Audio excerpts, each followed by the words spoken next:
Hey everyone, it's Blackcurrant here again. So the concept I want to talk about today is to save before you spend. This is a fairly simple concept, but people rarely do it. So the concept is to try to save a small part of your money before you spend the rest of it. So let's say if you have, let's say, $10,000 per month. Oh, that's a little bit too much. Let's say, let's just randomly get a number. Let's say $1,000 per month. Okay, let's say you're earning $1,000 per month.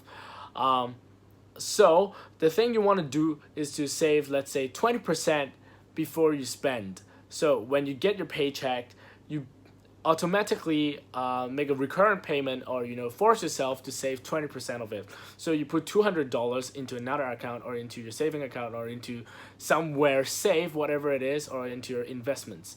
And then you start to spend the 80% that is left behind on your daily expenses, say like food, say like your shelter, so your house, your mortgage, your family, and then yourself, and then your parties, your entertainments and stuff. So because you have already saved the 20%, you can consistently make sure that the 20% is going to be saved there for your, let's say, emergency purposes, for your future investments or whatever. But then you can make sure that you're not taking it out for any other purposes, and you can make sure that you only spend 80% that is left, and so you won't overspend that much. So this is a really good way to restrict yourself from just spending overly, so to cause yourself to have no idea or no way to save for your future or for your investments.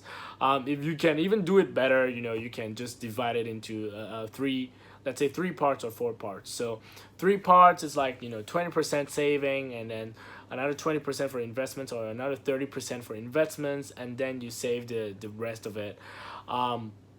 For me personally, I like to invest more, so I take like 40% out for investments, and then 20% for saving, or 15% for saving, and then 5 to 10% or 5 to 15% for charity, and the rest you can just spend it however you want.